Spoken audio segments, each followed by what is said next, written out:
বিশ্ব শান্তি প্রতিষ্ঠার লক্ষ্যে বোর্ড অব পিস চালু করেছেন মার্কিন প্রেসিডেন্ট ডোনাল্ড ট্রাম্প।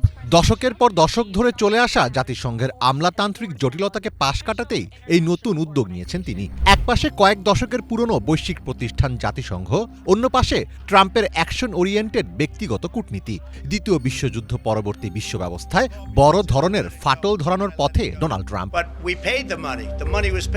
সম্প্রতি সুইজারল্যান্ডের দাভোসে ওয়ার্ল্ড ইকোনমিক ফোরামের মঞ্চ থেকে আনুষ্ঠানিকভাবে এ উদ্যোগের ঘোষণা দেন ট্রাম্প। ট্রাম্পের ভাষায় এই বোর্ড দশকের পর দশক ধরে চলা রক্তপাত বন্ধ করে একটি স্থায়ী ও সুন্দর শান্তি প্রতিষ্ঠা করতে সক্ষম হবে। ট্রাম্প তার নির্বাচনী প্রচারণার সময় থেকেই বলে আসছিলেন যে তিনি ক্ষমতায় এলে ২৪ ঘন্টার মধ্যে যুদ্ধ থামাবেন। সেই প্রতিশ্রুতি পূরণের একটি কৌশলগত হাতিয়ার হিসেবে কাজ করবে এই বোর্ড।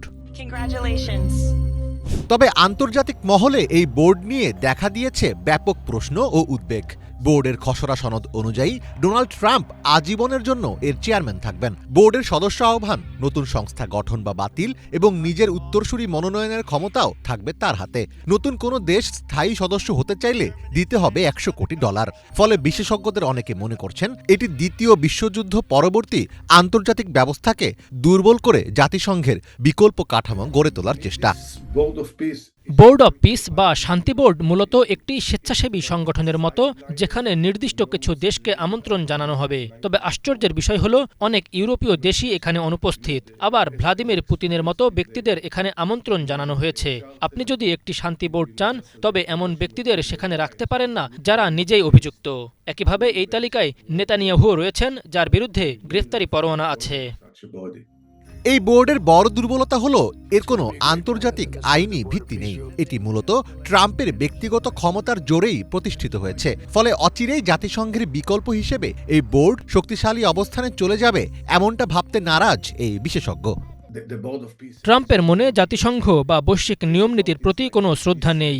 তিনি প্রতিটি পদক্ষেপে বর্তমান নিয়মগুলোকে উপেক্ষা করে নিজের নির্দেশিত একটি বিকল্প ব্যবস্থা তৈরি করতে চান। তার এই বোর্ডের কোনো আইনি ভিত্তি নেই। এটি G7 বা G20 জোটের মতো। এর সদস্যদের যতটুকু ক্ষমতা আছে, এই বোর্ডের ক্ষমতা ঠিক ততটুকুই। এটি আন্তর্জাতিক আইনের উপর ভিত্তি করে তৈরি হয়নি।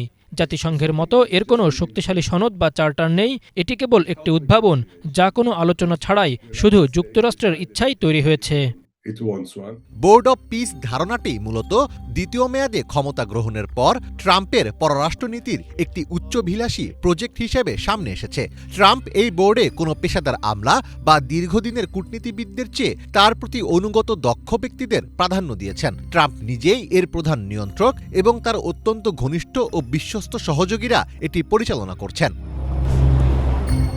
অন্যদিকে ১৯৩ সদস্যের জাতিসংঘ বহু আগেই শান্তির প্রধান মধ্যস্থতাকারীর ভূমিকা হারিয়েছে। যুক্তরাষ্ট্র জাতিসংঘের বাজেটের একক বৃহত্তম দাতা। ফলে ট্রাম্প যদি বাজেট কমিয়ে এই অর্থ বোর্ড অব পিসে ব্যয় করেন, তবে জাতিসংঘ কার্যত পঙ্গু হয়ে পড়বে। জাতিসংঘের একটি বিশাল আইনি ও মানবাধিকার কাঠামো রয়েছে, যা সারা বিশ্বে বিস্তৃত। ট্রাম্পের বোর্ড হয়তো যুদ্ধ থামাতে পারবে, কিন্তু বৈশ্বিক স্বাস্থ্য, খাদ্য সহায়তা বা জলবায়ুর মতো বিষয়গুলো সামলানোর ক্ষমতা তাদের থাকবে না। এছাড়া চীন বা ইইউ এর মতো শক্তিগুলো চাইবে না বিশ্ব রাজনীতি পুরোপুরি ট্রাম্পের ব্যক্তিগত নিয়ন্ত্রিত কোনো বোর্ডের হাতে চলে যাক। ফলে এটি জাতিসংঘকে সরাসরি ধ্বংস না করলেও ওয়াশিংটন কেন্দ্রিক নতুন বিশ্ব ব্যবস্থা তৈরির পথ প্রশস্ত করবে। মীর ফজলে রাব্বি, বাংলা ভিশন।